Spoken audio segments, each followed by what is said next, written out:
Entonces, bienvenidos a la nueva ronda de sesión de estudio, nuevo ciclo. Vamos a leer Iberofonía y Socialismo, como ya saben. Va a ser básicamente la misma dinámica, aunque con una ligera diferencia que de la política en 100 preguntas, ya que pues como este no está dividido por preguntas, sino por partes, por capítulos, pero posiblemente a veces no alcancemos a terminar un capítulo por el tiempo, entonces vamos a leer 1 hora y 20 minutos y 1 hora y 30 minutos, lo que alcancemos, y la última media hora la usamos para, no sé, preguntas, aportes, dudas o complementar, no sé, a modo tertulia, para reflexionar sobre lo leído. Bueno, este libro, a diferencia de la política en 100 preguntas, tiene la mitad de páginas. La política en 100 preguntas eran casi 500 páginas, este son 200 páginas aproximadamente. Así que bueno, esperamos terminarlo en menos tiempo. Bueno, Iberofonía y Socialismo de Santiago Hermesilla. Epílogo de Diego Rusarín, 2022. Bueno, el índice. Vamos a leer el índice para ver los contenidos de lo que vamos a leer. Primer capítulo, primera parte, introducción, propósito de este libro. Segundo, Iberofonía, concepto, desarrollo histórico, derrota y subordinación a la estructura moderna capitalista. Tercero, la modernidad que derrotó a la Iberofonía. Cuarto, socialismo, una vía para reconstruir la modernidad alternativa iberófona desde la modernidad capitalista existente. Quinto, geopolítica de la iberofonía, desarrollo e integración socialista de las naciones y poblaciones que la componen. Sexto, final, universalismo iberófono versus globalización. Después viene el epílogo por Diego Rusarini, la bibliografía. Capítulo 1, introducción, propósito de este libro. Primero, fundamentar teóricamente un proyecto geopolítico postcapitalista culturalmente coherente para llevarlo a la práctica. Dos ideas se enlazan en el título de este manuscrito: Iberofonía y socialismo. Ambas ideas brotan de la confrontación de conceptos conformados en el terreno de la historia. Conceptos tallados en el curso de la praxis política por generaciones de personas, tanto en contextos de cooperación como de conflicto, incluso de contradicción, resuelta mediante la instauración de una nueva situación histórica, de una nueva identidad política. No son, por tanto, ideas eternas, las cuales son imposibles. Tampoco son ideas históricamente agotadas, pues son producto de experiencias históricas prácticas, políticas, económicas, antropológicas, culturales, geopolíticas, filosóficas e, incluso, religiosas, cuyas posibilidades todavía están lejos de haber terminado. Son ideas que brotan, por tanto, del aquí y ahora, pero con fuertes raíces en el pretérito y en el largo recorrido en el porvenir. Por ello, necesariamente, la dialéctica de la que partimos es presente, pasado, presente, futuro, la única viable para entretejer ideas como iberofonía y socialismo. Si queremos construir una buena cartografía de la situación en que, aquí y ahora, se entrelazan ambas ideas para llegar al puerto político en que ambas sigan indisolublemente unidas, pues solo así ambas podrán tener un porvenir. Hay un pie de página, que voy a estar leyendo algunos pies de páginas, no todos, cuando habla de que tampoco son ideas históricamente agotadas, pues son productos de experiencias históricas, prácticas, políticas, económicas, antropológicas, culturales, geopolíticas, filosóficas e incluso religiosas. Pie de página. Iberofonía y socialismo son ideas que pueden tener relación con ideologías de todo tipo. Estas pueden ser religiosas, creyentes, particularmente en este caso cristianas católicas, pues la iberofonía hace referencia a una plataforma geopolítica o ecúmene cultural construida a partir de dos imperios cuya religión oficial siempre fue la católica. O pueden ser ateas, materialistas, pues el socialismo como sistema económico y político y como proyecto vital ha sido, sobre todo, defendido, organizado y articulado por sociedades políticas inspiradas en el marxismo, aunque no han sido así en todos los casos. También puede organizarse una idea de iberofonía laica, racionalista, radical y atea, materialista, y aún pueden existir propuestas socialistas no marxistas, por ejemplo, cristianas católicas. Aunque en este libro se propone la conjunción entre iberofonía y socialismo partiendo del materialismo político, no nos cerramos a la colaboración contra terceros con propuestas políticas iberófonas y socialistas que nos sigan nuestro materialismo, siempre que no entren en contradicción con la generalidad de lo que se expone en este escrito. Segundo, las raíces grecorromanas y judio-cristianas de la idea de socialismo presentes en la iberofonía. Socialismo es una idea de largo recorrido histórico. Podemos encontrar por propuestas de organización socialista de la sociedad desde la antigua Grecia. Ya en la Esparta de la Gran Retra, ley fundamental de los lacedemonios instaurada supuestamente por el legislador Licurgo hacia el 700 a.C., y que continuó vigente durante siglos a pesar de que muchas de sus características puedan parecer brutales a un ciudadano democrático liberal del siglo XXI. También pueden encontrarse en una de las obras más importantes de la historia, La República de Platón.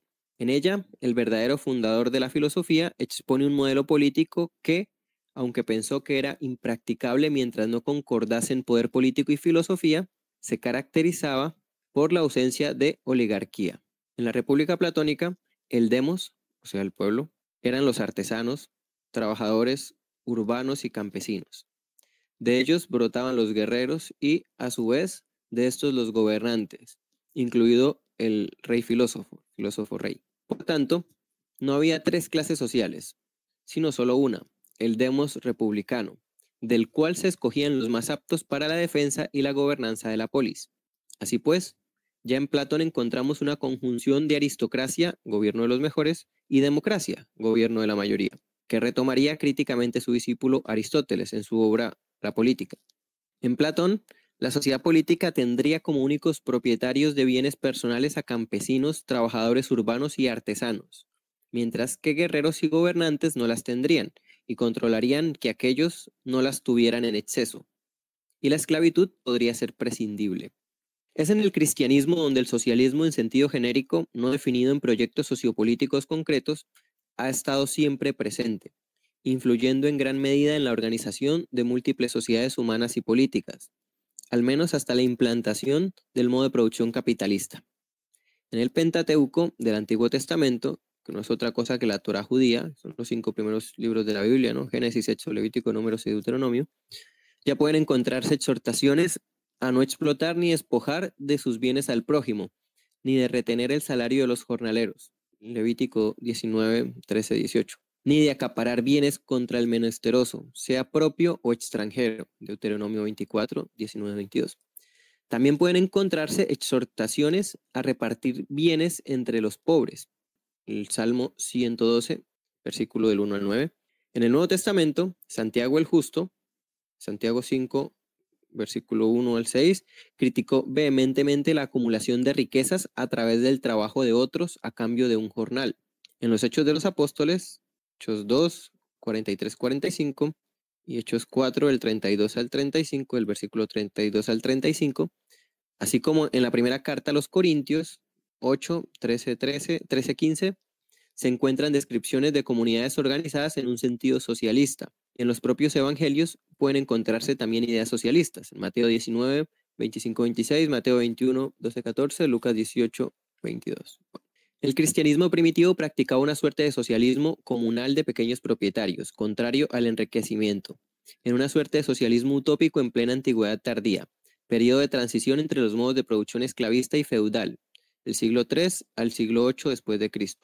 No obstante, estas ideas lograron perdurar en el cristianismo medieval y moderno, adaptándose a distintos contextos sociohistóricos.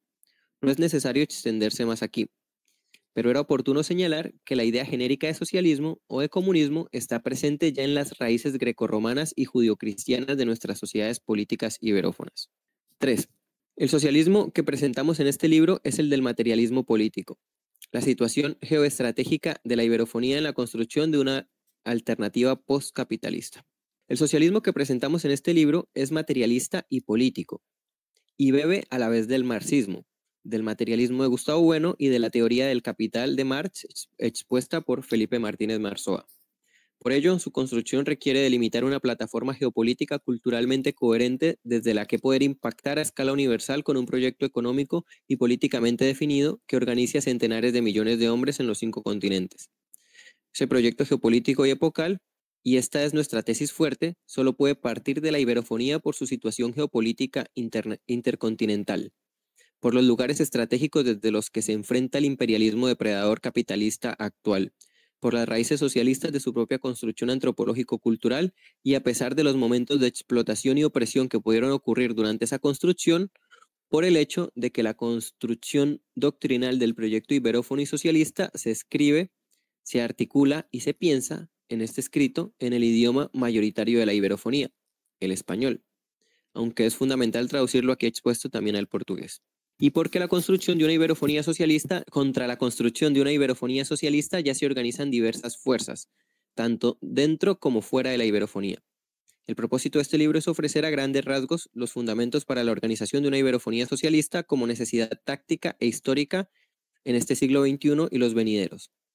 En lo que sigue se expondrán tanto a los enemigos como a los posibles potenciales aliados tácticos y estratégicos de la construcción de una iberofonía socialista como proyecto civilizatorio de raíz, cuerpo y curso claramente universalistas. Cuarto punto. Breve exposición de la estructura de este libro. Por ser iberofonía una idea más reciente en el tiempo, pero también con unas profundas y trascendentales raíces históricas, será la que primero expongamos en el capítulo 2 de nuestro escrito. En el capítulo 3 explicaremos la estructura económica capitalista, la modernidad que derrotó, balcanizó y subordinó a la iberofonía. En el capítulo 4 expondremos nuestra idea de socialismo, sin renunciar a la tradición marxista de la que bebe, pero actualizada a los medios tecnocientíficos actuales y a las circunstancias geopolíticas del mundo postsoviético en que vivimos. En el capítulo 5, Iberofonía y socialismo como posibilidad y necesidad política tras los apartados anteriores. Y expondremos contra qué proyectos globalizadores se ha de conformar la iberofonía socialista si pretende organizarse, construirse y no seguir, como hasta ahora, postrada por clases dirigentes nacionales y grandes potencias externas. Esta es una obra de combate por la reconstrucción de una civilización no reconocida como tal, balcanizada, reducida a mero comparsa de la historia y sometida a diversas formas de subordinación contra las que hay que organizarse y vencer. Capítulo 2. Iberofonía. Concepto, desarrollo histórico, derrota y subordinación a la estructura moderna capitalista. Primero, la historia desde el materialismo político, dialéctica de clases, estados, imperios anglosajones y capitalismo.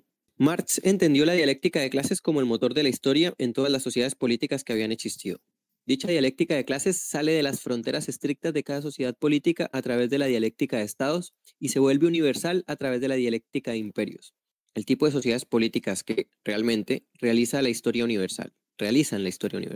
Por tanto, solo mediante la dominación política en estados y aún más en imperios es como las clases sociales pueden imponer e implantar su cosmovisión del mundo, de la historia y de las relaciones humanas.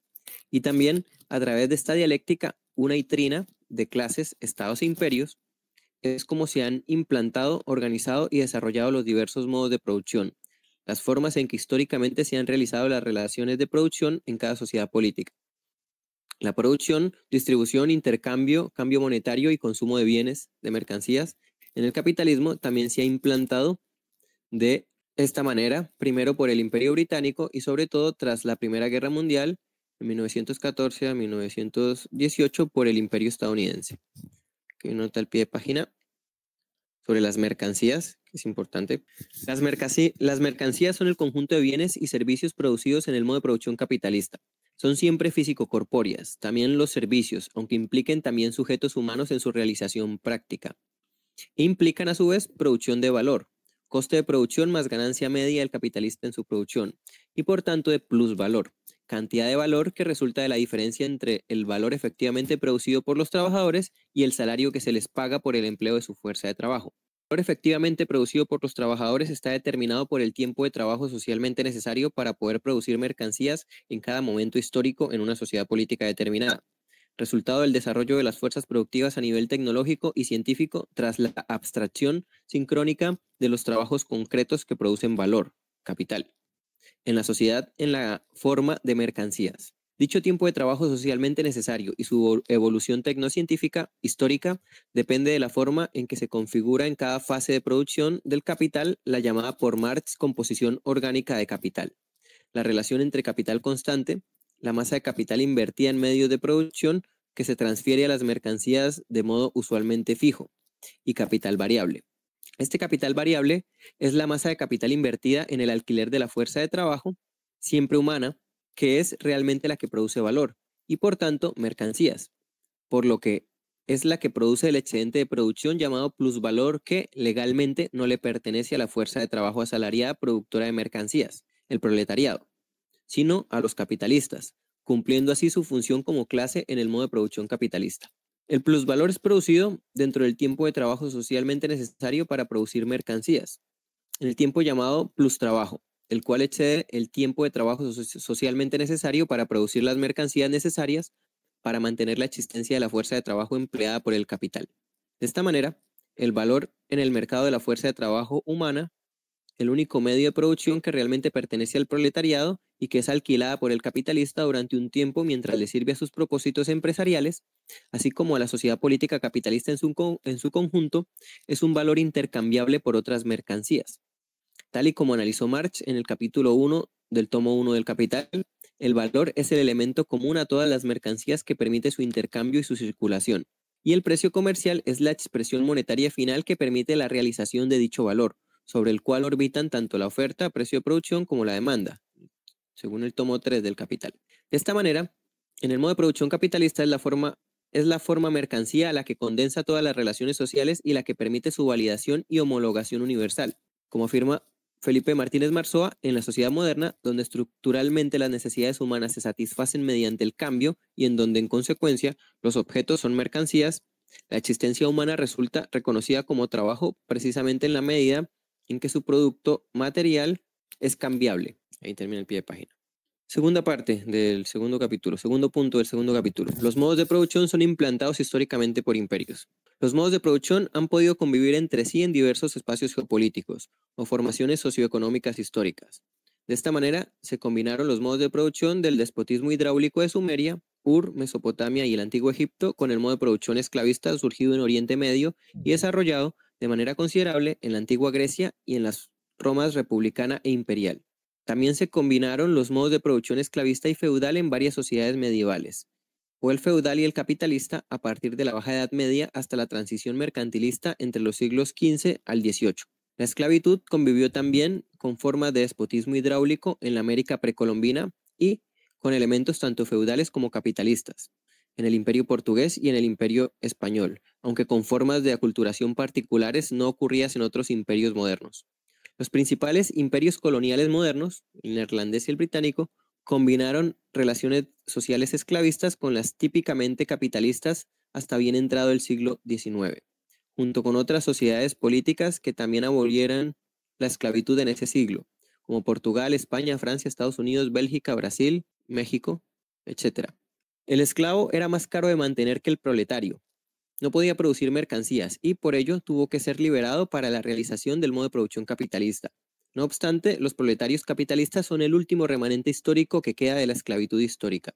Si bien no pertenecen de por vida a otra persona, su libertad está determinada completamente por la existencia del capital y de la mercancía, como forma histórica de producción de la riqueza y de igualación objetiva a escala universal de las relaciones sociales, expresadas en forma de objetos, bienes, de acciones, servicios y de sujetos corpóreos homologados en los mercados nacionales e internacionales, fuerza de trabajo. Pero también se han producido formaciones socioeconómicas históricas recientes en que relaciones sociales típicamente capitalistas han convivido con relaciones sociales socialistas e incluso comunistas. La dialéctica de imperios ocurrida durante la Primera Guerra Fría, que enfrentó al imperio estadounidense con el imperio soviético, produjo el estado de bienestar democrático en Europa Occidental, Japón, Corea del Norte, Nueva Zelanda y Australia. Y la actual dialéctica de imperios en la Segunda Guerra Fría, que enfrenta a Estados Unidos contra el imperio chino maoísta, ha visto un proceso similar, aunque inverso, el desarrollo del socialismo con características chinas, apoyado tanto en formas comunistas y socialistas de relación social como en otras capitalistas. La dialéctica de clases, estados e imperios como motor de la historia produce efectos trascendentales epocales en lo que a la implantación de modos de producción se refiere. Dos imperios, el soviético y el chino, han tratado de realizar la implantación del modo de producción comunista mediante la construcción del socialismo a través de la dictadura del proletariado, cada uno desde sus características civilizatorias particulares. Los imperios anglosajones, británico y estadounidense son los que han conseguido implantar a escala global el modo de producción capitalista, y los restos del primero y las redes internacionales de poder tejidas por el segundo tratan de seguir perpetuándolo. En el pasado, fueron los imperios sumerio, mesopotámico, persa, egipcio los principales implantadores del despotismo hidráulico, mientras que el imperio macedonio de Alejandro Magno y el imperio romano fueron los que consiguieron implantar el modo de producción esclavista en Asia y el Mediterráneo. El imperio carolingio fue el principal impulsor en Europa Occidental del modo de producción feudal, aunque no el único. pero también hubo imperios de transición entre modos de producción, no de manera consciente, pero sí tratando de organizar relaciones sociales distintas a otros imperios a los que se enfrentaban, y siempre partiendo de situaciones históricas en las que los cánones sociales y económicos de cada modo de producción no se desarrollaron de manera igual a las sociedades antes señaladas. Tercer punto, el naufragio de los imperios y su resultado, los espacios postimperiales, la iberofonía como ejemplo de espacio postimperial. A su vez, cada imperio, siempre organizado y dirigido en su base económica y en su superestructura ideológica por determinadas clases sociales, cuando se derrumba, cae con él tanto el modo de producción canónico como el modelo social de transición entre modos de producción que consigue organizar. Pero al caer, y dependiendo del rango de acción histórica que ha desarrollado, y variando según el tiempo transcurrido desde su caída, siempre deja algo que queda como evidencia histórica de su existencia, los témpanos flotantes de los restos de su naufragio. En ocasiones, esos témpanos flotantes son restos arquitectónicos, artísticos, invenciones técnicas, lenguas, vivas o muertas, religiones, filosofías, disciplinas científicas y tecnológicas. Pero en otras ocasiones dejan algo más, sociedades políticas complejas que partiendo entre sí todo lo dicho antes,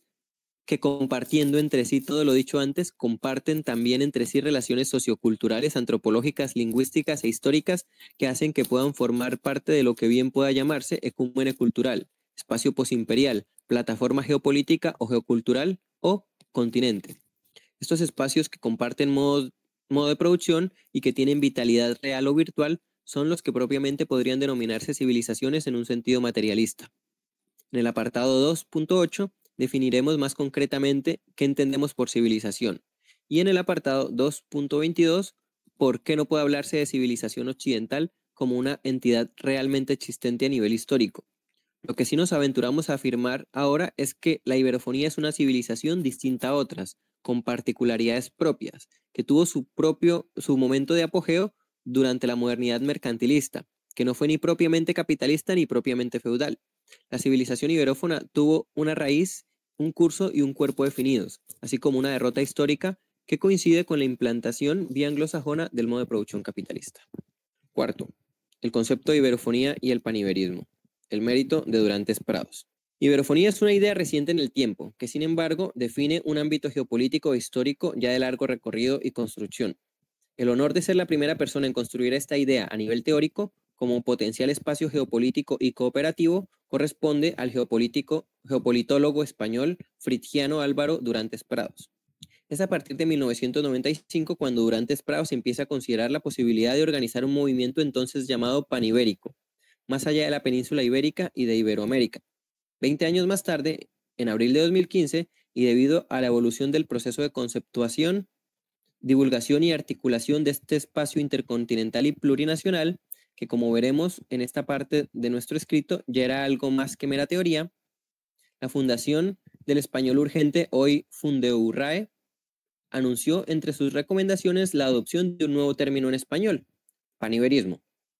Dicho término era definido en la web de Fundeurrae como neologismo bien formado, cuyo uso es lingüísticamente correcto y como la tendencia de carácter geopolítico que plantea la integración de todos los países de lenguas ibéricas, hasta una treintena de naciones políticas en los 5 continentes hablantes de español y portugués.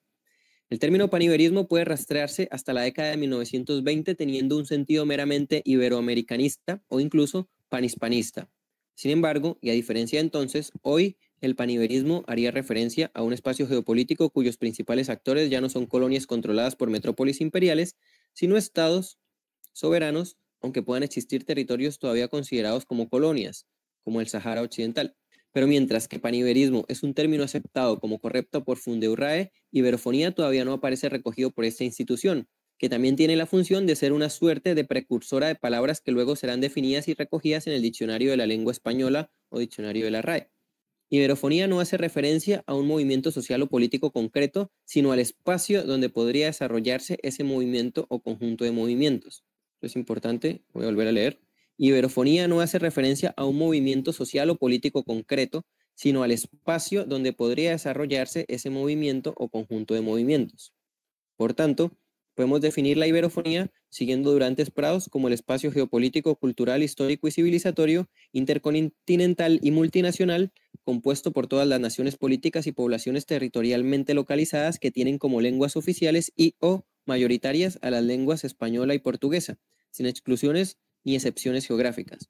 Esto último es fundamental, porque la idea de iberofonía desborda con creces las limitaciones del concepto de Iberoamérica, que hace referencia solo al conjunto de naciones políticas que hablan español y portugués en el continente físico americano, excluyendo a las naciones africanas, asiáticas y europeas que también los hablarían. Y, por supuesto, desborda mucho más las pretensiones limitadas del llamado iberismo, el movimiento político que, sin éxito, ha propugnado siempre la unión comercial, cultural o incluso política entre Portugal y España, y, según en qué casos, más Andorra y la colonia británica Gibraltar, excluyendo en principio al resto de naciones iberófonas de otros continentes.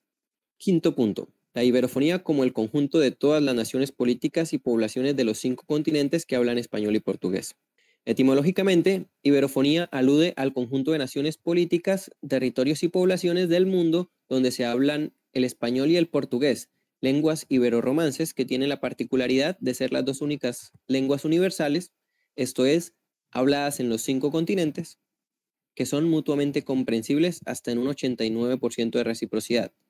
Actualmente, el idioma español es hablado por más de 591 millones de personas entre hablantes nativos y quienes lo tienen como segunda lengua. Es la segunda lengua nativa del mundo tras el chino mandarín y la cuarta más hablada por número total de hablantes, tras el inglés, el mandarín y el hindi. Por su parte, el portugués es hablado por más de 270 millones de personas entre hablantes nativos y quienes lo tienen como segunda lengua.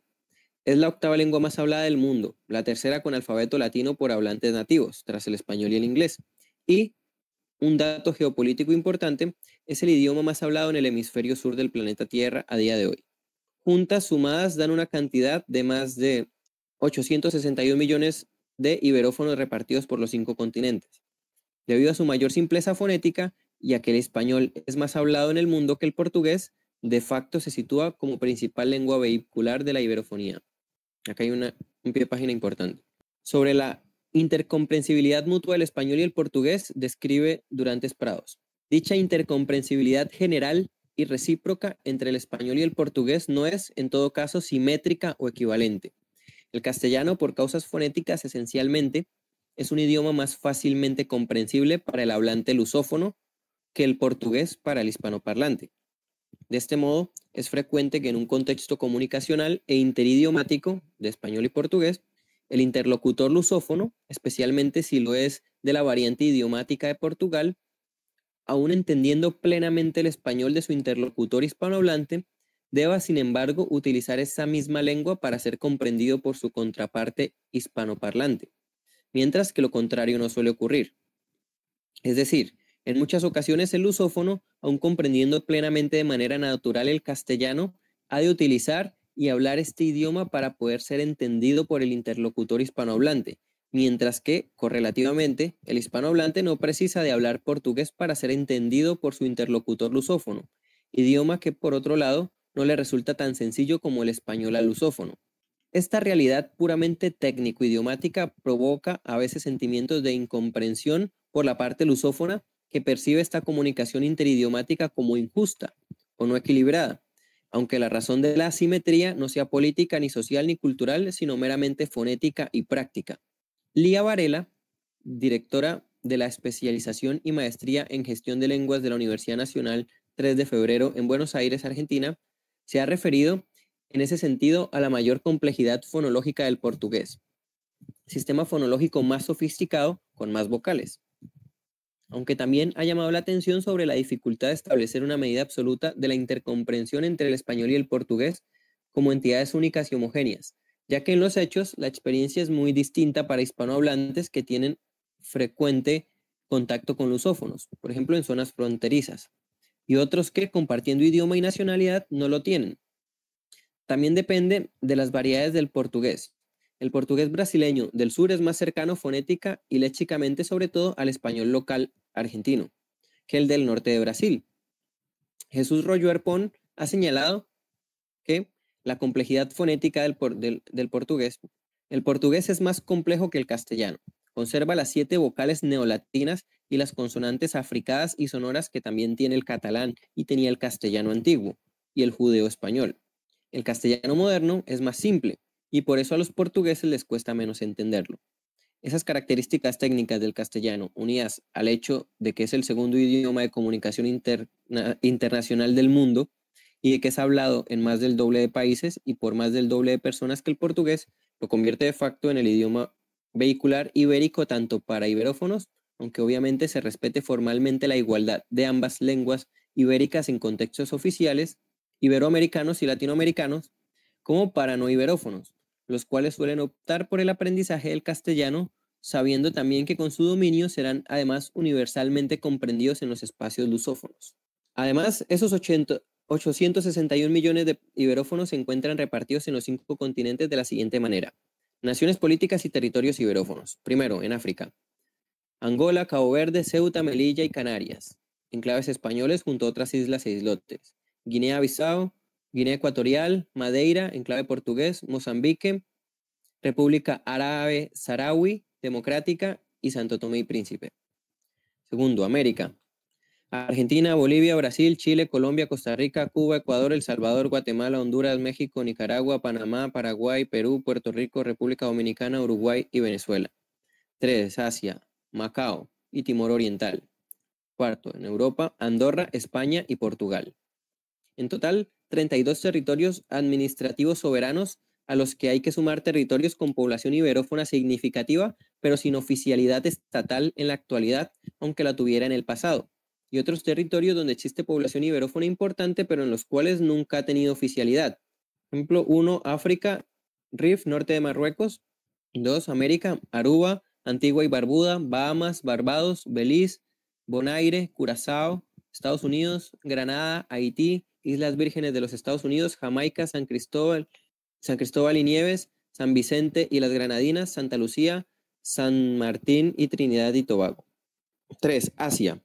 Dadra y Nagar Haveli, Daman y Diu, Goa, todos ellos enclaves en la India y Filipinas. 4. Europa, Gibraltar. 5. Oceanía, Guam, Islas Marianas del Norte, Micronesia y Palaos. Así pues, la iberofonía abarcaría a 861 millones de personas repartidas en 32 naciones políticas y territorios administrativos soberanos donde el español y el portugués, los dos únicos idiomas universales mutuamente comprensibles a grandes rasgos, son las lenguas oficiales y mayoritarias, a lo que hay que sumar minorías significativas en 24 naciones políticas y territorios con lenguas oficiales y mayoritarias no iberófonas. Se trata de la comunidad lingüística más geográficamente repartida y diseminada del mundo, si bien su núcleo central estaría claramente en Iberoamérica, seguido de la Iberoáfrica, la iberofonía europea, la asiática y la de Oceanía. Sexto punto. Iberofonía no es lo mismo que iberosfera. Aunque sean términos que pretenden significar lo mismo, iberofonía no es lo mismo que iberosfera. Esta palabra es utilizada en España en ámbitos ideológicos liberal conservadores, claramente antisocialistas, antimaterialistas y anticomunistas. La Fundación Disenso, el laboratorio de ideas del partido político Vox, es propietaria de La Gaceta de la Iberosfera, periódico generalista centrado en economía. Esto en pie de página.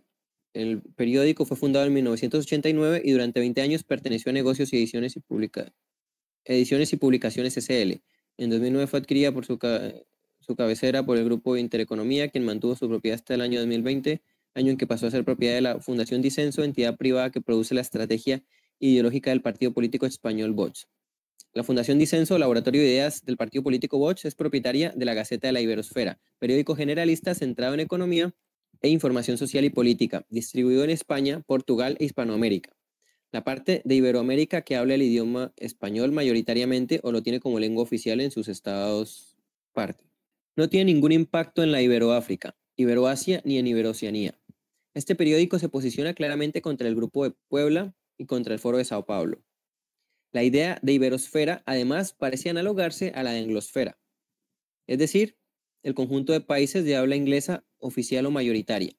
La anglosfera, hoy día incluye únicamente a 5 estados liberal democráticos y capitalistas: Australia, Canadá, Estados Unidos de Norteamérica, Nueva Zelanda y el Reino Unido de Gran Bretaña e Irlanda del Norte, los llamados 5 ojos, firmantes del acuerdo multilateral UCUSA y sostenedores del mayor sistema de vigilancia del mundo, la red de espionaje digital Echelon, más las colonias y territorios de ultramar de estas naciones políticas. No suele incluir a las excolonias británicas como Irlanda, pero sí pretende englobar a los estados que tienen a la reina de Inglaterra como cabeza de estado y en general a los actuales miembros de la Commonwealth of Nations, la mancomunidad de 54 estados que, salvo en los casos de Mozambique y Ruanda, fueron colonias del Imperio Británico.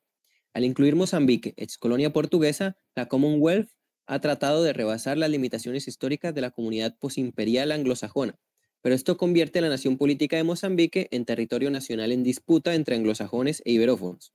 La anglósfera también incluiría, no obstante, las naciones políticas y territorios que, aun partiendo de pasado iberófono, como la citada Mozambique, cayeron bajo influencia imperial estadounidense y fueron perdiendo el idioma español, como Filipinas y los territorios iberoceánicos citados más arriba. 7. La subordinación de la iberofonía a la anglósfera, Iberoamérica como el centro real, junto con Iberoáfrica de la iberofonía. De todas maneras, la orientación ideológica, económica y geopolítica de la anglósfera tiene un claro centro, los Estados Unidos de Norteamérica y el Reino Unido, a los que se suman Canadá, Australia y Nueva Zelanda. Y lo que pretende es mantener las relaciones sociales de producción y la dialéctica de clases, estados e imperios que, desde hace poco más de 2 siglos, se ha impuesto a escala planetaria a partir de la primera revolución industrial, hacia 1750. El modo de producción capitalista basado, como veremos más adelante, en convertir el planeta entero en un inmenso arsenal de mercancías. Tal y como fue escrito por Marx en el capítulo 1 del tomo 1 del Capital, si ese modelo, el de la anglosfera, es el que quiere impulsar Bosch desde España, apoyado por grupos conservadores estadounidenses, el centro de la anglosfera, está claro que es un modelo absolutamente opuesto al iberófono, cuyo centro no está en España ni Portugal, sino en Iberoamérica, junto con Iberoáfrica y también con Iberoasia e Iberoceanía, y sin excluir en absoluto a la iberofonía europea como parte importante, pero no directora de la iberofonía. Una iberofonía cuya desunión y subordinación geopolítica, económica y cultural es mantenida por la anglósfera y por el mundo anglo-germánico protestante en extensión. Incluimos aquí a la Unión Europea, el Cuarto Reich alemán, el lugarteniente de Estados Unidos en Europa. Siendo Bosch la Gaceta de la Anglósfera, siendo Bosch la Gaceta de la Iberosfera, la Fundación Disenso y la Carta de Madrid, meros instrumentos de perpetuación de esa subordinación y balcanización de la iberosfera, aunque algunos de sus participantes no sean conscientes de ello. Iberosfera e iberofonía son ideas antitéticas, no refieren al mismo ámbito geopolítico, y mientras la primera pretende construir una suerte de neoimperio español, capitalista y liberal conservador, la segunda es una idea intercontinental y universalista que, partiendo de los témpanos flotantes del naufragio de los imperios español y portugués, no pretende reconstruirlos, sino organizar algo nuevo que parta también del pasado, pero sin malinterpretarlo ni tergiversarlo, ni a través de una leyenda rosa que convierta el pasado en el paraíso terrenal, ni tampoco a través de una leyenda negra que vea el pasado como el infierno en la tierra, causando con ello el autodesprecio y el autocomplejo de inferioridad tan extendidos entre gran parte de la población iberófona, particularmente en la hispanoparlante. Para empezar a evitarlo, expondremos resumidamente cómo se construyó históricamente lo que hoy es la iberofonía. 8. Sobre los conceptos de Estado, imperio y civilización. Como hemos desarrollado brevemente en otros lugares, las grandes civilizaciones se conformaron y desarrollaron sobre amplios territorios debido a la acción histórica de imperios con pretensiones universales. Pero no todos los estados que pudieron organizar imperios construyeron civilizaciones. Y, a su vez, no todos los imperios llegan a realizar cierta universalidad. ¿Qué queremos decir con universalidad? Antes de definir esta idea, hay que señalar que imperio y estado no son lo mismo. Un estado es un conjunto complejo de instituciones que se asientan sobre un territorio con un mismo cuerpo jurídico administrativo que controla una población, que administra un patrimonio histórico, que divide la propiedad de la tierra y con ello el trabajo, estableciendo clases sociales con ello, y que cierra todo este conjunto institucional mediante unas fronteras que implican un ejército permanente, un cuerpo diplomático y la capacidad de llegar a establecer acuerdos y relaciones exteriores con otras unidades políticas de su mismo rango, con otros estados. En la antigüedad existieron sociedades políticas preestatales, como Ur, Mesopotamia, Sumeria, el Antiguo Egipto o las sociedades precolombinas Maya, Azteca e Inca, que no llegaron a establecerse como estados al no desarrollar relaciones de asociaciones o de conflicto con otras similares, permitiendo el surgimiento de ejército permanente. cuerpo diplomático y capacidad de establecer relaciones de igual a igual con otras de su mismo rango. Por este motivo, desde estas sociedades políticas preestatales no se pudieron construir estados, pero tampoco imperios como base de grandes unidades civilizatorias.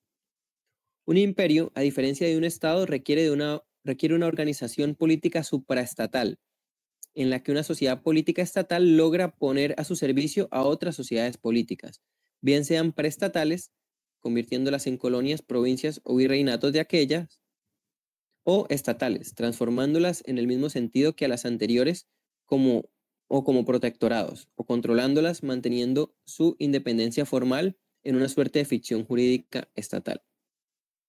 Cuando esos imperios logran establecer una red ejecutiva, legislativa, jurídico-administrativa, económica, comercial y tributaria, militar, diplomática y geopolítica que alcance a casi todo el mundo conocido en cada época histórica, entonces podemos decir que esos imperios, sin llegar a cubrir todo el planeta, pues eso es imposible, son universales, al menos en su pretensión de organizar a todo el planeta, la humanidad, etc., desde una parte, el imperio. Diversos imperios antiguos no pudieron establecerse por todo el planeta, pero sí controlar vastos territorios y un gran número de población que, en las condiciones de su época, eran tomadas como la mayor parte del mundo conocido. Imperios que, partiendo de una situación histórica determinada y con las técnicas propias de su tiempo, hayan sido universales. Serían, en la antigüedad, el imperio persa, China, en sus distintos ciclos dinásticos, que llegan a la actualidad, el imperio Mauria, Grecia y particularmente el imperio macedónico y Roma. Estos dos acabaron entretejiéndose entre sí y junto al cristianismo pusieron las bases de diversas sociedades políticas medievales y modernas que, sin embargo, chocaron entre sí por partir de planes y programas civilizatorios distintos, aunque tuvieran elementos comunes y hubiese entre ellas momentos de convergencia y también de cooperación.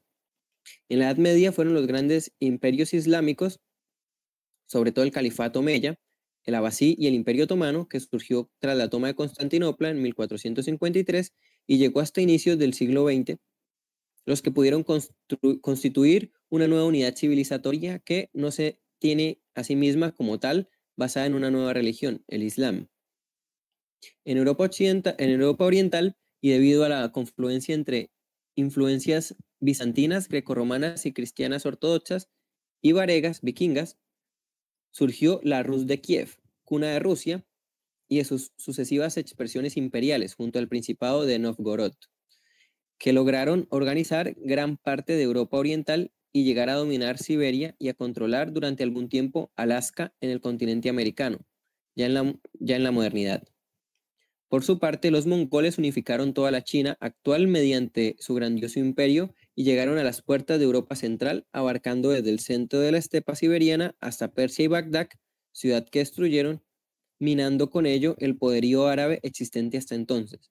Mientras esto ocurría, en Europa Occidental, la Iglesia Católica, heredera de Grecia y Roma, se articulaba como un poder espiritual que, sin embargo, chocaba con los poderes terrenales feudales y monárquicos, constituyendo estados que, siglos después, conformarían las bases históricas de muchas naciones canónicas europeas. Noveno, las 5 grandes civilizaciones contemporáneas y su origen alrededor de los ríos.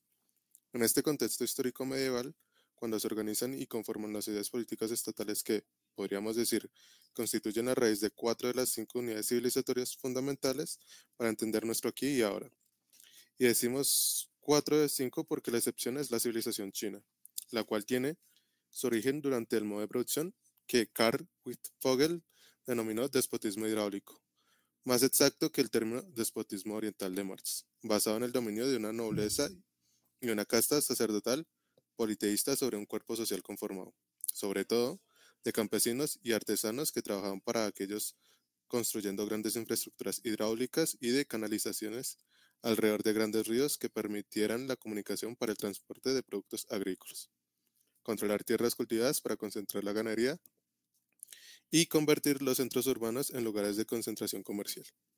La civilización china hunde sus raíces hacia el siglo XXI a.C., alrededor del río Amarillo o Huanghe, el sexto río más extenso de la Tierra, que nace en las montañas de Bayan-Haren, en la meseta de Qinghai, Tibet, y desemboca en el mar de Bohai, Golfo de las costas del Océano Pacífico. Y a pesar de vivir momentos de continuidad y discontinuidad, sigue hoy con fuerza tras 4.000 años de curso. Las demás tienen su raíz o núcleo en la Alta Edad Media, siglo V al X. La civilización ruso-eslava es establecida por la dinastía rúrica en la Rus de Kiev hacia el siglo IX después de Cristo, en torno al río Dnieper, que nace en las colinas de Valdai a medio camino entre San Petersburgo y Moscú y desemboca en el Mar Negro. La civilización anglosajona se inicia en las invasiones germánicas de anglos, sajones, jutos y otras etnias de la Britania postromana en la Edad Oscura del V al VI después de Cristo, que tras su evangelización dieron lugar a tradicionalmente denominada heptarquía anglosajona, que acabaron unidos en el Reino de Inglaterra, incluyendo Gales, hacia el siglo XX, iniciando la Baja Edad Media. Este reino se organizó en las sucesivas capitales de Winchester, Westminster, hoy el centro de Londres, alrededor del río Támesis. El Islam comienza en el siglo V de la era cristiana con la predicación y conquistas del profeta y a la vez líder político-militar Mahoma, que instaura el Estado Islámico en la península arábiga, luego continuando por el califato Rashidun de los califas bien guiados Abu Bakr, Umar, Uthman y Ali, que logran controlar las desembocaduras del río Nilo en el noreste de África y el Tigris y el Éufrates, así como el Levante en Oriente Medio. Sobre su base se construyó el Califato Omeya, el imperio islámico más extenso de la historia, que comenzó a declinar en el siglo XIII. Octavo, qué pena. Décimo. El origen de la civilización iberófena está en la reconquista contra el Islam en la península ibérica y el mito del Andaluz. Es precisamente contra este califato omeya, contra el Islam, cuando la civilización iberófona empieza a construirse, durante la llamada Reconquista, de los siglos VIII al XV. Durante estos siglos, la presencia islámica es, en realidad, irregular, y no constante como pueda en un inicio dar la impresión, con la dialéctica interna al califato omeya, que conllevó la sustitución de esta dinastía por la Abasí, y el cambio del capital de Damasco a Bagdad. El luego califa Abderramán I Omeya huyó hacia Melilla en 755, estableciéndose en la ciudad de Córdoba al año siguiente. El Emirato de Córdoba se separa del Califato Abbasí en 773 como entidad política diferenciada y heredera del Califato Omeya, pero en el extremo occidental de aquel imperio, que ya era pasado. En el siglo X el emirato pasa a ser califato. El emirato está subordinado al califato, siendo aquel el equivalente islámico al principado y el califa el líder político y religioso de la comunidad islámica. Córdoba es el único caso en la historia en que un emirato pasó a ser califato, independizándose así también de la preponderancia religiosa de Bagdad y asegurando el comercio con Bizancio, cristianos y el abastecimiento de oro. Diversas guerras civiles internas llevan al colapso del califato de Córdoba, una balcanización en pequeños reinos islámicos o taifas que facilitó el avance de los reinos cristianos iberófonos del norte, temporalmente frenada por la expansión desde el Sahara de los almorávides entre el siglo XI y el XII, cuyo estado volvió a dividirse en taifas. Los almohades, desde el norte de África, trataron de organizar estos microestados musulmanes ibéricos, organizando una sociedad política que se extendió hasta Trípoli, pero fueron completamente derrotados en la batalla de Navas de Tolosa, 1212, en la que participaron por el lado cristiano todos los reinos ibéricos del norte, Aragón, Castilla, Navarra y voluntarios portugueses, junto con otros de otras localidades y miembros de órdenes como los caballeros templarios y los hospitalarios. Se produjo una nueva balcanización en taifas y solo un pequeño reino nazarí de Granada quedó como el último bastión estatal islámico en la península ibérica, entre los siglos XIII y XV, cayendo en enero de 1492 al ser tomada Granada por los reyes católicos. Por tanto, la mitificada Al-Ándalus nunca duró mucho tiempo como unidad política islámica permanente en la península ibérica, y en los presuntos 8 siglos de presencia musulmana en la misma, sin negar la importancia arquitectónica, lingüística, gastronómica, agrícola e hidráulica que dejó el proceso de aculturación. de la reconquista ibérica contra el Islam. De este no surgió civilización ibero-islámica alguna. 11. Bueno, explico la nota del pie de página que dice que es aculturación. Proceso por el que un grupo humano adquiere una nueva cultura o aspectos relevantes de la misma. Eso ocurrió con la población árabe y judía de la península ibérica, que decidió quedarse en los reinos cristianos que avanzaban hacia el sur y mezclarse con las poblaciones que realizaban la conquista. Ahora sí, el 11. Los reinos de Asturias y León como origen común de España y Portugal. Como ya dijimos, la raíz de la civilización iberoamericana se encuentra en la reconquista contra el califato omeya y las sucesivas sociedades políticas islámicas que ocuparon de manera discontinua y desigual partes de la península ibérica, aunque cada vez con menor territorio ibérico bajo su dominio. Con el inicio de las resistencias y avances del foco asturiano de descendientes del reino visigodo caído con la invasión árabe musulmana 711, hacia el 722, Pelayo dirige a sus hombres a la organización de una sociedad política que se reclamará heredera al reino cristiano católico de Recaredo, pero que iniciará una historia que desbordará por completo lo que supusieron los visigodos en la península. El reino de Asturias, entre los siglos VIII y X, logró extenderse hasta las riberas del río Duero, que nace a las faldas del pico Urbián, hoy en La Rioja, y desemboca en el Océano Atlántico, en el estuario de la ciudad de Oporto, núcleo del condado portucalense, fundado por el caudillo asturiano Guimara Pérez. Con posterioridad, este condado sería incorporado al Reino de Galicia, subordinado a Asturias y luego al Reino de León, heredero del Reino de Asturias a partir del 910. Cuando Ordoño II, rey gallego, se trasladó a León poniendo fin a la triarquía de su padre Alfonso III, la cuenca del Duero, la mayor cuenca hidrográfica de la península ibérica, se convirtió en el núcleo de la civilización iberófona, y el control de aquella por parte de los estados medievales cristianos fue fundamental para continuar el impulso de la reconquista contra el Islam y su continuidad. Durante 3 siglos, del X al XIII, el Reino de León fue el más importante estado de la península ibérica, y de él surgen los condados de Castilla, poblado por leoneses, godos, astures, vascones, mozárabes y cántabros hacia el 850. Y de Portugal, en el 868, el arriba mencionado Guimara Pérez, además fue el fundador del burgo de Vimaranes, sí. Luego Guimaraes. Bueno, sí, ahí la nasal, ¿no? Y en esta ciudad, en el 1128, se produjo la batalla de San Mamés, que enfrentó a Teresa de León, hermana de Urraca I de Castilla, infanta del Reino de León y condesa de Portugal, contra su hijo Alfonso Enríquez, que se alzó con la victoria, convirtiéndose en Alfonso I, primer soberano del Reino Independiente de Portugal. Un siglo antes, en 1065, el Reino de Castilla se independiza de León cuando su rey Fernando I le otorgó el Reino de Castilla. A su hijo Sancho, que reinará como Sancho II. León, que conservaría las ciudades capitales antiguas de León y Oviedo, sería regido por Alfonso VI.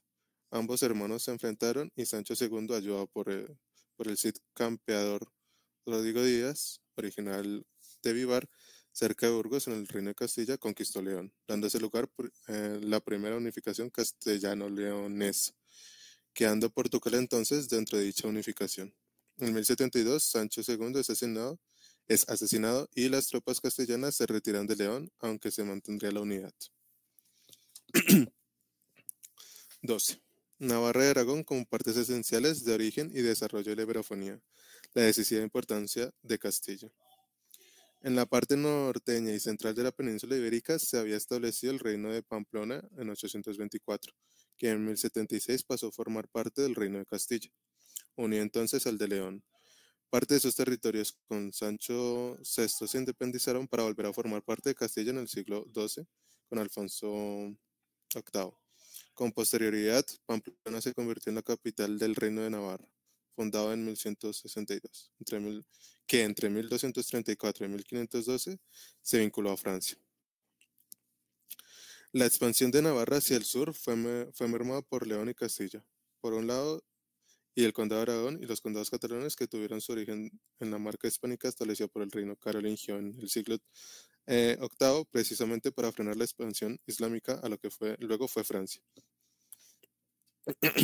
Del condado de Aragón surgió el reino de Aragón en el siglo XI, núcleo de la posterior corona de Aragón, un siglo después que, junto a los condados catalanes, pudo organizar un pequeño imperio mediterráneo en la Baja Edad Media que abarca su parte ibérica, las islas de Córcega, Cerdeña, Sicilia y las Islas Baleares, hoy españolas, Malta, el reino de Nápoles y los ducados de Neopatria y Atenas, hoy en Grecia, durante el siglo XIV.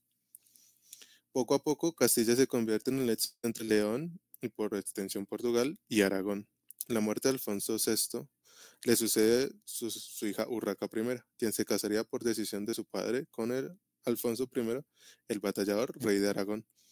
Aunque Urraca no era partidaria de dicha unión, Alfonso I se comprometió con el acuerdo matrimonial a varias cosas: a no abandonarla por excomunión o consanguinidad, a que el vástago de ambos heredara sus tierras y a que en caso de Alfonso I, si él muriese, ocurriendo lo mismo con las tierras de ella, si Urraca falleciera. Fue el primer intento de unión peninsular entre Castilla y Aragón, unión que no fructificaría hasta 3 siglos después. El alto clero castellano y el reino de Francia eran contrarios a dicha unión. La naciente burguesía asentada por las ciudades de la ribera del Duero y por el Camino de Santiago fue fundamental en la Reconquista y en la comunicación entre Aragón, Navarra, Castilla, León, Galicia y Portugal. Apoyaron a Alfonso I como de soberano al tiempo que querían deshacerse del alto clero, que apoyaba a Urraca I, junto con la nobleza castellana. Al ser ambos bisnietos de Sancho Garcés III de Pamplona, el Papa Pascual II anuló el matrimonio de Urraca y Alfonso. Diversas guerras se produjeron y Alfonso I conquistó Palencia, Osma, Burgos, Orense y Toledo en 1111. En Sahagún, hoy en la provincia de León, hubo varias rebeliones burguesas contra el rey aragonés, quien además había confinado a Urraca I en su monasterio, siendo liberado por los condes Pedro González de Lara y Gómez González, los condes Teresa y Enrique de Portugal. Todavía parte de León apoyaron a Alfonso I contra Urraca en la batalla de Candespina. Durante años, Alfonso y Urraca se reconciliaron y enfrentaron constantemente, buscando ambos apoyo de los portugueses, particularmente ella de su hermana Teresa. Alfonso I de Aragón pudo haber sido el unificador de los reinos cristianos del norte de la península ibérica de no haberse retirado a Castilla. Urraca acabó enfrentándose a su hermana Teresa y 2 años tras su muerte, en 1126, su sobrino Alfonso Enríquez venció a su madre, Teresa, fundando el Estado portugués, como dijimos más arriba. Y todos estos combates entre reinos cristianos se producían mientras a su vez se combatía contra los musulmanes almorávides. Alfonso VII y el Imperator Totius Hispaniae, como primer intento de unificación iberófona en la Edad Media. El hijo de Urraca, Alfonso VII de León, reinaría entre 1126 y 1157, siendo coronado en la Catedral de León en 1135, con el título de Imperator Totius Hispaniae, recibiendo homenaje entonces por, entre otros, Ramón Berenguer IV, conde de Barcelona, así como por el rey de Navarra.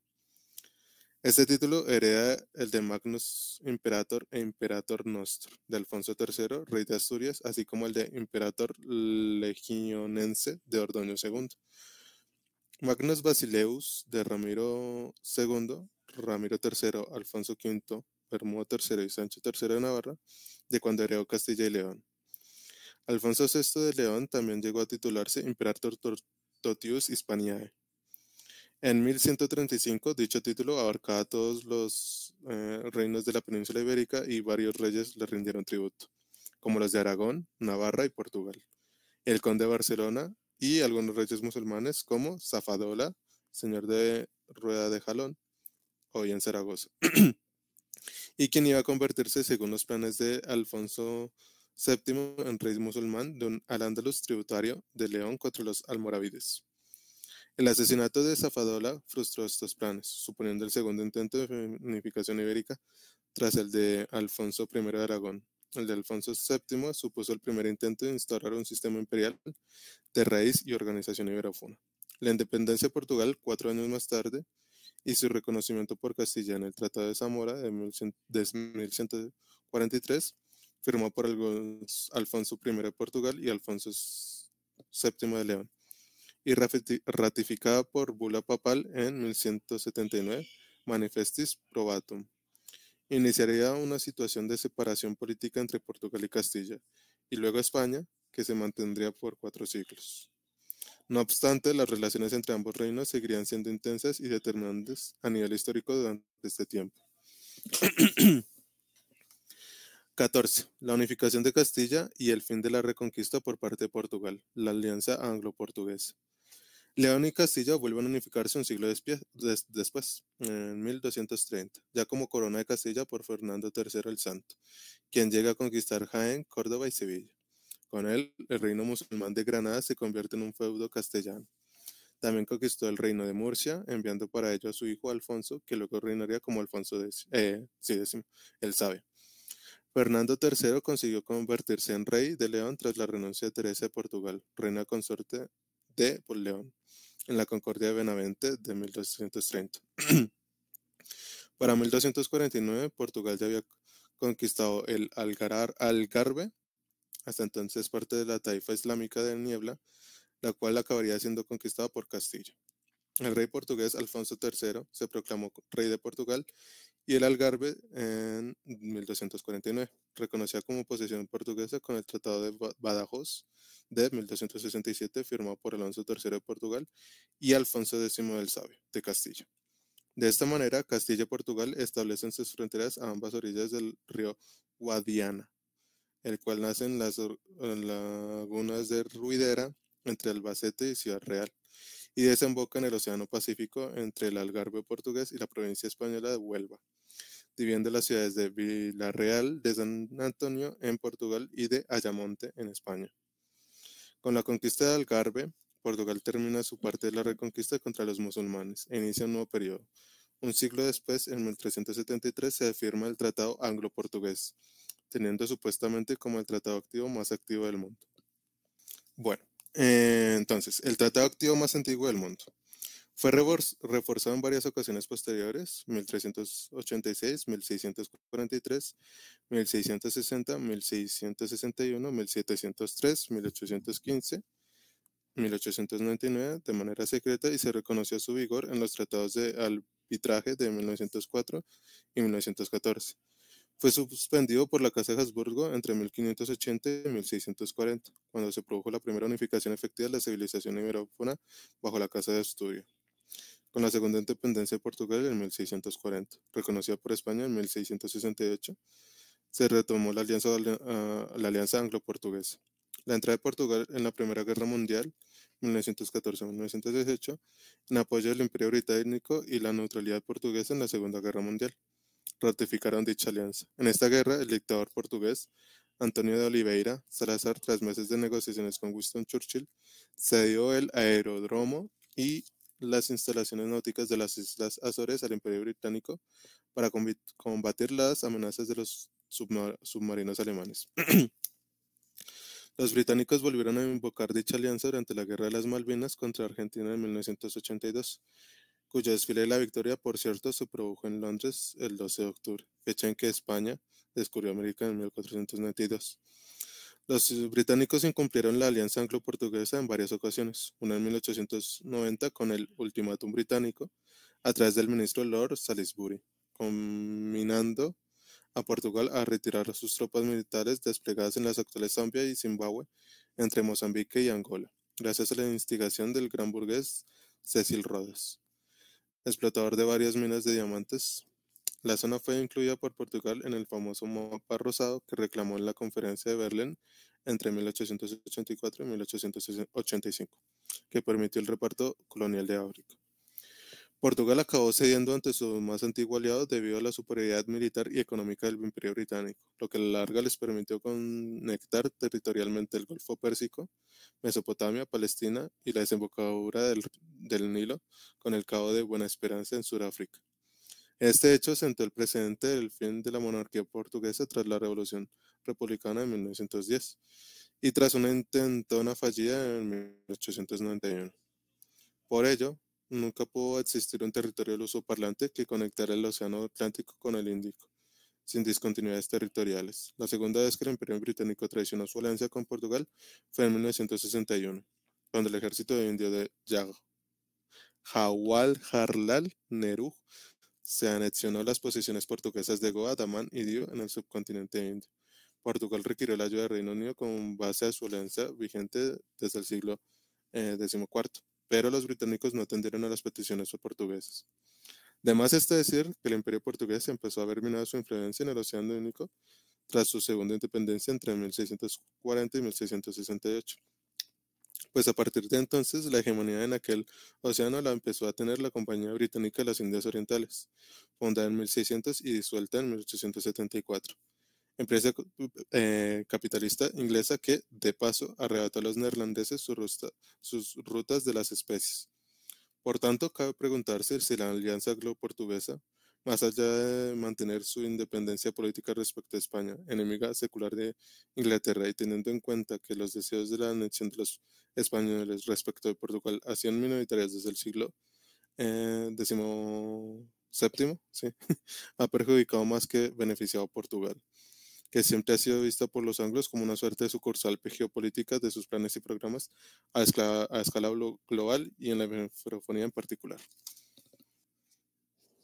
Así que bueno, lo que vimos ahora recién fue más o menos, como para resumir lo más importante, ¿no? Una breve historia de los inicios de la civilización iberófona, cómo se constituye contra el Islam. Vimos la diferencia entre Estado y civilización, es importante.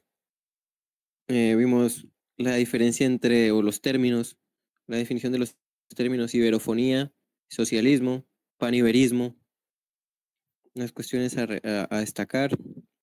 El objetivo del libro, bueno, fue la introducción. Ya en las siguientes partes vamos a leer ya lo más interesante, por así decirlo. Así que no sé si tienen preguntas o aportes o no sé, igual yo tampoco es que sea el más experto, ¿no? Pero si sé, lo responderé, si no, bueno, se las quedaré viendo para la próxima. Yo tenía una duda con respecto a la nota de página que hiciste sobre las mercancías. O sea, no me queda del todo claro porque básicamente lo que concluye es que efectivamente toda esa mercancía en acto en potencia, pero no me queda, o sea, lo leí y para mí apagué el cerebro porque no entendía muchas cosas, la verdad. Pero sí, o sea, lo más importante es eso, ¿no? Que las mercancías son, sí, o sea, que algo es mercancía en acto en potencia. Sí, o sea, en el capitalismo lo que relaciona a las personas, en términos de Gustavo Bueno, en el eje circular del espacio antropológico o en la capa conjuntiva del Estado, pues sería las mercancías, que son intercambiables por otra mercancía, en valor, ¿no? Por el dinero, que es una mercancía, o por el trabajo. También por eso aclara que el plusvalor, hay muchos marxistas que dicen que el plusvalor es lo que hace la burguesía al extraer el plusvalor de la clase trabajadora es un robo. Pero no es un robo estrictamente hablando porque el plusvalor no le pertenece. O sea, en el modo de producción capitalista la cuestión es que el plusvalor no le pertenece a la clase trabajadora porque lo que se da es un intercambio desigual entre dos mercancías. Uno que es la fuerza de trabajo por otra mercancía que es el salario. Entonces ahí lo que hay es un intercambio de mercancías. En ningún momento de esto el trabajador, el proletario, es dueño de la riqueza que produce. Entonces, para que sea un robo estricto en sentido estricto de la palabra, jurídico de la palabra, requiere que haya sido dueño previamente de eso, haya sido poseedor de esa riqueza y después el capitalista se la quitaría, pero no. Lo que pasa es que el trabajador nunca es dueño del plusvalor, de la riqueza que produce, ¿no? Entonces él lo que hace es intercambiar una mercancía por otra. Y una mercancía es eso, es básicamente la unidad mínima del modo de producción capitalista, que es intercambiable, es producto del trabajo humano, como yo decía, es siempre física corpórea, bien sea un bien o un servicio. No se trata necesariamente de un objeto útil, siempre puede ser, pero es algo que tiene un valor de uso y un valor de cambio en términos marxistas, ¿no? Marx define que la mercancía tiene estas dos particularidades, el valor de uso y el valor de cambio, y que cuando entra al mercado es cuando se convierte en mercancía, cuando se mercantiliza. Bueno, una particularidad de la mercancía en el modo de producción capitalista es que no se producen solo para satisfacer necesidades, sino puede ser para obtener beneficios a través de su intercambio. Marx también, por ejemplo, dice que señala que en las mercancías se oculta algo importante, que es el trabajo humano que se ha invertido en producirlas. Ese trabajo se convierte en algo abstracto y cuantificable, y lo que permite establecer relaciones de valor entre distintas mercancías. También Marx habla, por ejemplo, del fetichismo de las mercancías, que lo que determina el valor de una mercancía es el tiempo socialmente necesario para la producción de dicha mercancía. No se producen en masa, pero por ejemplo hay mercancías que no se producen en masa y que pues el valor, ahí entra el fetichismo de la mercancía, que puede tener un mayor valor del tiempo socialmente necesario, pero porque no se produce en masa. Por ejemplo, la Mona Lisa, hay gente que dice, no, pero la Mona Lisa puede valer millones, miles de millones, y bueno, no, ahí no entra la teoría del valor trabajo, y pues ahí entra el fetichismo de la mercancía, que también está dentro de la teoría del valor trabajo de Marx, que es que pues lo que pasa es que no se producen Mona Lisas en masa, ¿no? Leonardo da Vinci nunca hizo en masa sistemáticamente cientos y miles de Mona Lisas, ¿no? Pues eso pasa. Entonces también está el fenómeno ese, de que se fetichiza una mercancía y por eso se valoriza más. Pero lo que determina el valor de una mercancía es el tiempo socialmente, el promedio de tiempo socialmente necesario para producirla, según las capacidades tecnológicas de cada época. Entonces, si hay ciertos avances, o cierta automatización que produce que ciertas mercancías se produzcan con más facilidad o con menor tiempo, entonces eso disminuye su precio. Básicamente eso es lo que te puedo decir de las mercancías. Dale, dale. No sé si. No es solo un objeto intercambiable, sino es una representación de las relaciones sociales y de producción en una sociedad capitalista. O sea, sí, mis dudas más que todo que yo entiendo lo que me dices, pero no podría decirlo. Entonces supongo que me hace falta más, sí, como interiorizarlo, ¿no? Ahí es para entender eso bien, es con Marx. Es la mejor manera de entender eso. Sobre todo en el Capital, es donde lo expresa mejor. Dale. Que de hecho Gustavo Bueno no trató mucho las mercancías. Por ejemplo, cuando construyó el espacio antropológico, no prescindió de las mercancías, a la hora de relacionar a las personas en el eje circular, ¿no? Y también con los demás ejes del espacio antropológico, el eje angular y el eje radial. Por eso el materialismo político, pues, modifica un poco las categorías del espacio antropológico del materialismo filosófico e incluye las mercancías, porque la producción es importante. Es combinar el espacio antropológico de Gustavo Bueno con la idea de producción de Marx. Eso lo hablamos en los grupos por ahí hace un tiempo, no sé si lo viste. Ujú, sí, sí. Ah, bueno, sí, aquí tenía otra duda cuando lo estábamos leyendo, que estaba repasando aquí los estos. Dice que todo imperio es la palabra, ¿no? Surge de, de estar cerca de un río, ¿no? Como que toda actividad está alrededor de un río, pero surge, ¿no? No es que se desarrolla, porque, pues, por ejemplo, en el Imperio Español, el desarrollo fue Río de la Plata, tal vez Río Magdalena, el Amazonas, o Sí, el Atlántico más como ese cuerpo hidrográfico común, ¿no? sí, es que la sociedad, más que todo las sociedades políticas, porque pues, como necesitaban agua, entonces se asentaban por lo general cerca de los ríos. Y eso también viene, por ejemplo, del modo de producción del despotismo hidráulico, que ahí lo citan, ¿no? Al anterior creo que tú fuiste el que lo leyó, a Carl Wift, se me olvidó el nombre, Wift, no me acuerdo, bueno. eh, él es el que postula el modo de producción del despotismo hidráulico, que son sociedades centralizadas que surgieron alrededor de sistemas de riego, ¿no? Por la cuestión de la agricultura y pues el agua para beber. Entonces se asentaban cerca de los ríos, en las antiguas civilizaciones que dependían de esto, ¿no? De los riegos, de la agricultura, como en Egipto, Mesopotamia, India, China, incluso algunas civilizaciones prehispánicas también en América, eran una especie de despotismo hidráulico.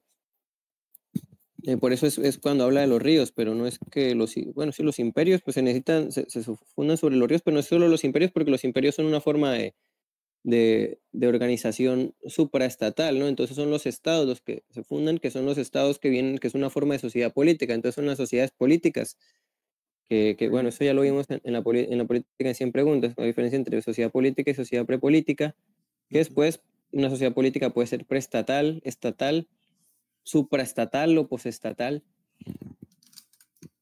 Y ahí, bueno, es cuando entran después de la sociedad política viene el Estado preestatal, después de la sociedad política estatal, pues ahí sí vienen los imperios, que son sociedades políticas supraestatales que abarcan a varios estados. Entonces, no sé si pronto, para los que no estuvieron en la lectura de la política en 100 preguntas, podría hacer un repaso, si quieren, de lo que es la diferencia entre una sociedad política y sociedad prepolítica, y qué es lo que diferencia una sociedad política preestatal de una sociedad política estatal, y de una sociedad política supraestatal, y de una sociedad política postestatal. Entonces, si quieren, puedo hacer ahí brevemente esa definición, si quieren, si no. Aunque hubo una pregunta Sí, antes por de favor. Diana. Por ahí una pregunta, voy a leer. A ver. Los vikingos alcanzaron a ser un imperio. Yo no creería. Los vikingos fueron un montón de pueblos que se enfrentaban muchas veces unos a los otros. O sea, para un imperio, para que sea un imperio, se requiere que haya habido cierto tipo de centralidad.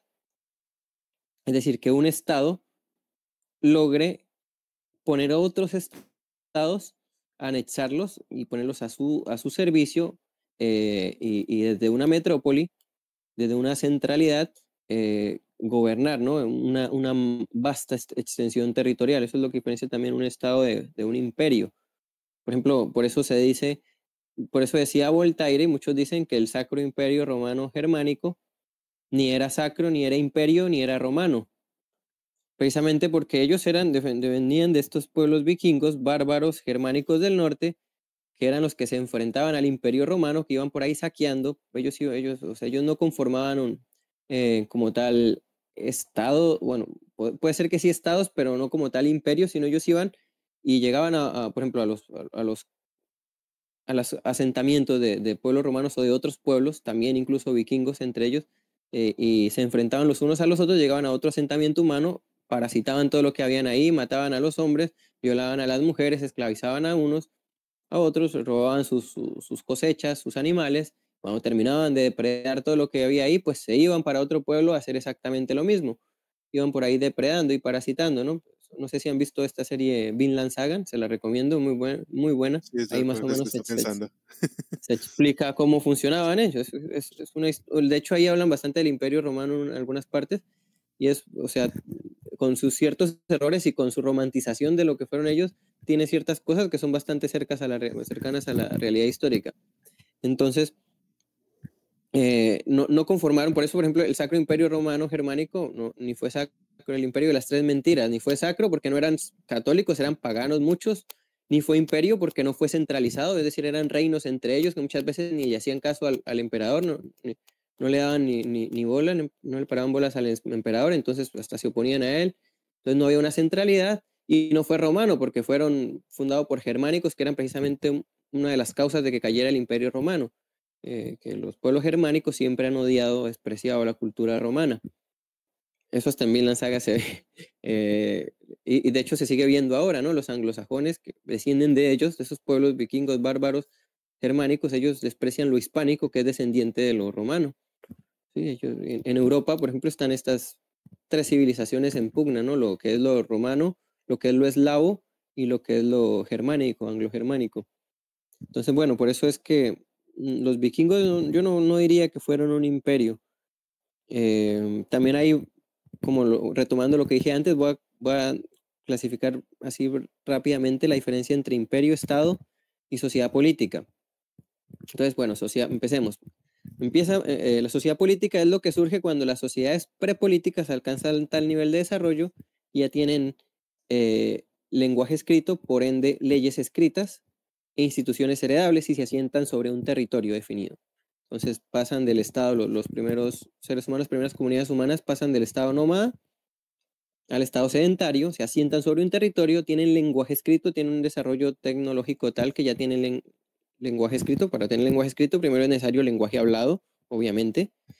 Entonces, bueno, tienen cierto desarrollo prepolítico que cuando alcanzan cierto punto de desarrollo, que ya tienen leyes escritas, es decir, por así decirlo, un derecho básico. Una ley, por ejemplo, en el Antiguo Testamento se habla de las leyes escritas en piedra de Moisés. Ahí ya empiezan a hablar de leyes, los 10 mandamientos. Cuando hay leyes escritas, ya podemos hablar de una sociedad política. Es decir, ya dejó de ser sociedad prepolítica y pasó a ser sociedad política. Es la misma diferencia entre historia y prehistoria. Antes de que haya lenguaje escrito, hablamos de prehistoria. Cuando hay lenguaje escrito, ya hablamos de historia. Entonces, ahí ya hablamos de sociedad política. Leyes escritas, instituciones heredables y un territorio definido. Más o menos definido. Se asientan sobre un territorio, más bien. Ya cuando esa sociedad política se encuentra con otra sociedad política igual a ella, es decir, se relacionan por lo general a través de la guerra, pero también puede ser a través del comercio, de la diplomacia, del intercambio. Ahí ya hablamos de sociedades políticas estatales, es decir, cuando una sociedad política tiene fronteras y delimita sus fronteras definidamente contra otra sociedad política igual a ella, ya hablamos de una sociedad política estatal. En esto confluyen tanto, lo que dije anterior es basado también en Maquiavelo. Maquiavelo lo habla en El Príncipe, cuando se asientan, cuando hay leyes escritas y eso, ya se hablamos de sociedad política. Eso lo habla Maquiavelo. Y tanto Marx como Gustavo Bueno coinciden, y como Engels, coinciden en que el Estado surge con la guerra, o se relacionan un Estado con otro Estado, se delimitan fronteras, pues tienen relaciones, pues ahí se establecen ejércitos que cuidan esas fronteras, cuidan territorios, hacen comercio, hacen diplomacia. Ahí ya hablamos de sociedad política estatal. Entonces, mientras no haya un Estado igual a él contra el que se encuentre, contra el que defina sus fronteras, no es una sociedad política estatal. Por eso, por ejemplo, ahorita lo que acabamos de leer, el imperio inca, no se puede denominar como sociedad política estatal. Es una sociedad política preestatal, ¿sí? Pero no se ha encontrado con otro imperio igual a él, ¿no? Con otra sociedad política igual a él contra la que establezca sus fronteras y hagan diplomacia, comercio, bueno, no. Ellos iban expandiéndose y, bueno, por eso se habla también estas sociedades, no sé, de la antigua Mesopotamia, URSS, las que surgieron en el río Nilo. Entonces eran sociedades políticas preestatales. Ya cuando hablamos de sociedades políticas estatales, ya por ejemplo en la Grecia, ¿no? Atenas, Esparta, ya empiezan ahí las sociedades políticas estatales, se definen sus fronteras con otras y ya son estatales. Ahora, una sociedad política supraestatal ya es un imperio que abarca varios estados, es decir, varias sociedades políticas estatales. Una sociedad política estatal, un estado, domina a otros y o bien los anexa, y puede ser un imperio generador o un imperio depredador, o los parasita, ¿no? Entonces ahí está la diferencia. Pero bueno, ya es un imperio, ya cuando una sociedad, un estado subordina y controla a otros estados para su beneficio, desde una metrópoli centralizada, entonces ya es un estado controlando a otros, como por ejemplo en el Imperio Español, ¿no? Que estaban los virreinatos, que no más o menos así funcionaban los estados, ¿no? En distintos virreinatos con ciertas autonomías, pero todos funcionando para un mismo imperio. Lo mismo el Imperio Romano con sus provincias, ¿no? La provincia de Hispania, la provincia de Galia, la provincia de Britania, todas estas provincias que tenía el Imperio Romano centralizado, ¿no? El emperador de Roma, pero tenían también cierta autonomía, entonces ya es un imperio. Otro ejemplo, también algo muy fácil para recordar, es el imperio anglosajón, el imperio británico, que hay, por ejemplo, la diferencia entre entre Estado e imperio se puede ver en la diferencia entre lo que es Inglaterra, Gran Bretaña y Reino Unido. ¿Cuál es la diferencia entre Inglaterra, Gran Bretaña y Reino Unido? Gran Bretaña, se los digo así rápidamente, Gran Bretaña es el nombre de la isla, en una isla. En esa isla hay 3 estados, 3 países, que son Inglaterra, ahí está Inglaterra, está Escocia y está Gales. Entonces, son tres estados, tres sociedades políticas, estatales, tres sociedades políticas estatales que hacen parte de una sociedad política supraestatal que ya es el imperio británico, que es el Reino Unido, que ya, bueno, ahorita está en decadencia, ¿no? Pero en sus inicios el Reino Unido eran esas tres más Irlanda, que es la isla del lado, ¿no? Entonces, ahí ya está la diferencia entre, por ejemplo, Gales, Irlanda, Gales, Escocia e Inglaterra son tres estados. Entonces ahí está la diferencia entre Inglaterra. Reino Unido es el imperio que agrupa esos tres estados. O sea, es una sociedad, una organización supraestatal, es decir, que rebasa a un estado. Y, por ejemplo, si la iberofonía también, bueno, sigo con el ejemplo para no salirme. Gran Bretaña es la isla. Entonces esa es la diferencia entre Gran Bretaña, Inglaterra y Reino Unido. Gran Bretaña es la isla, Inglaterra el nombre de un país, de un estado, Reino Unido el nombre de una entidad supraestatal, una entidad política supraestatal que abarca varios estados. Entonces ya es un imperio. Eso es un imperio. Si la iberofonía se llegase a reunificar, si los países de hispanoamericanos, iberoamericanos se llegaran a unificar, ya sería una sociedad política supraestatal, que serían varios estados, Colombia, Venezuela, Perú, Argentina, Chile, Ecuador, ¿no? Bueno, todos estos organizándose en una entidad política mayor que ya sería supraestatal, es decir, que rebasa en las fronteras de su propio estado y abarca varios estados. Y ya posestatal sería otra cosa. Algunos dicen que un imperio puede ser posestatal, pero desde el marxismo, una sociedad posestatal ya es una sociedad que supera el estado actual, estado de cosas actual, ya sería el modo de producción comunista, sería un modo de producción posestatal, es decir, que las instituciones estatales, tal como las conocemos ahora, son superadas.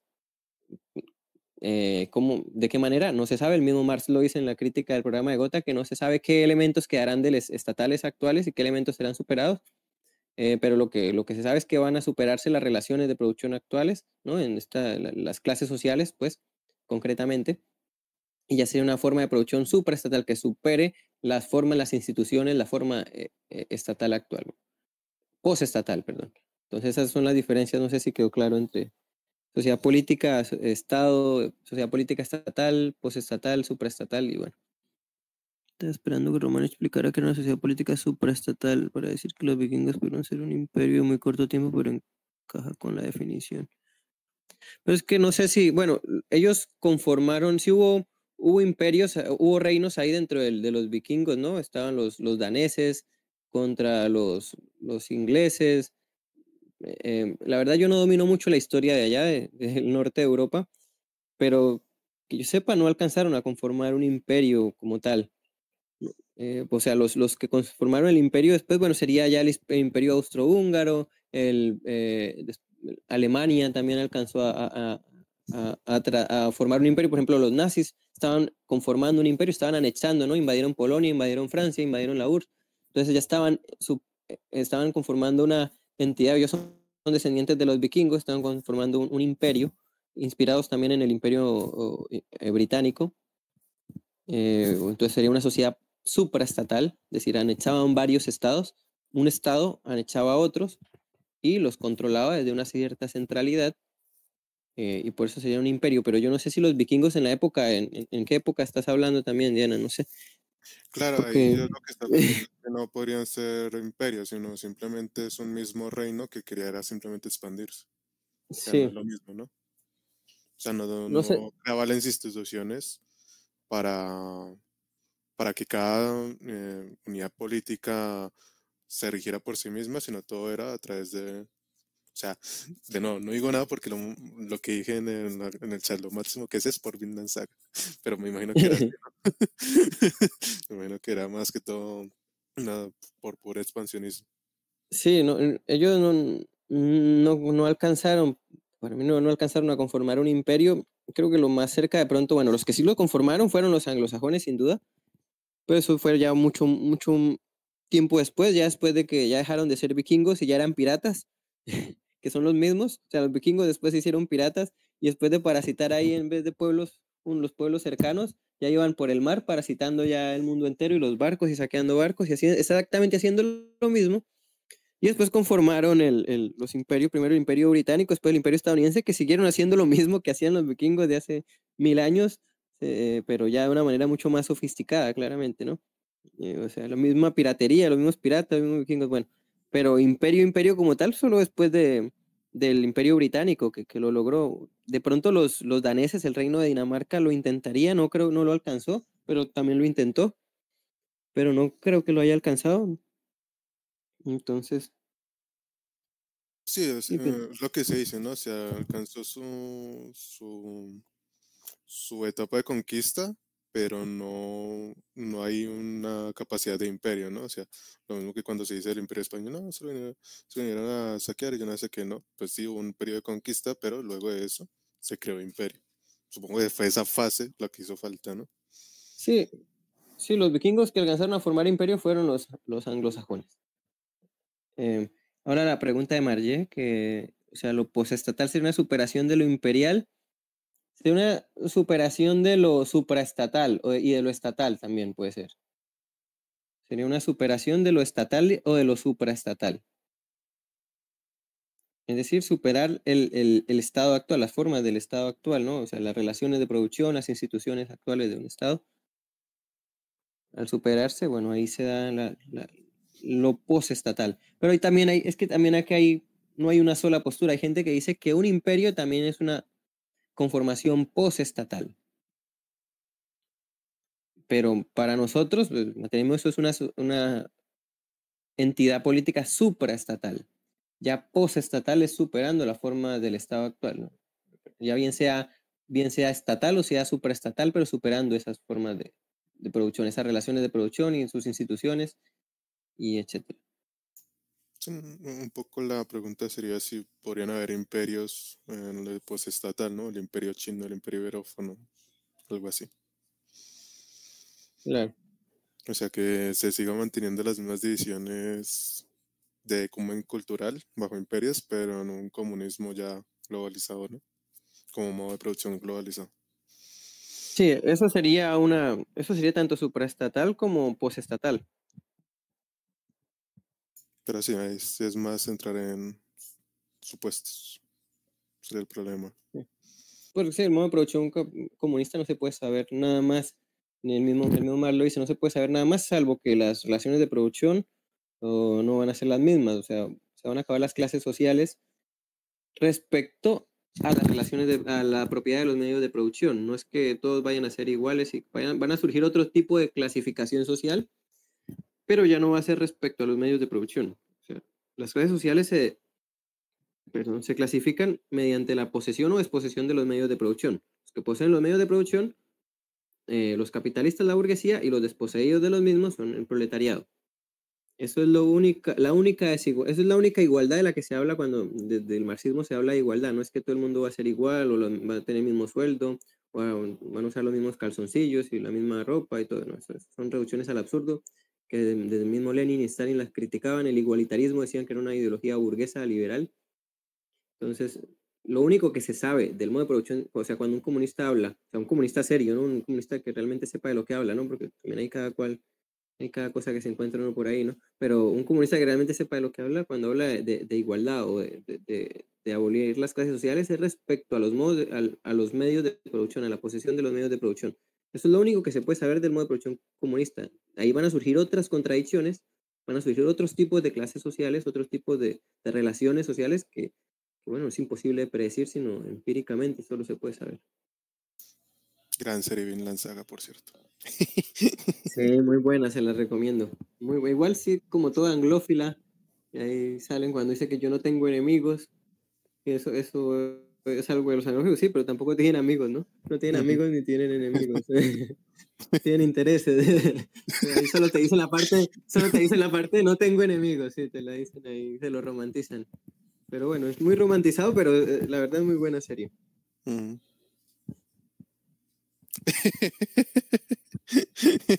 También ya no se está viendo el manga, yo también.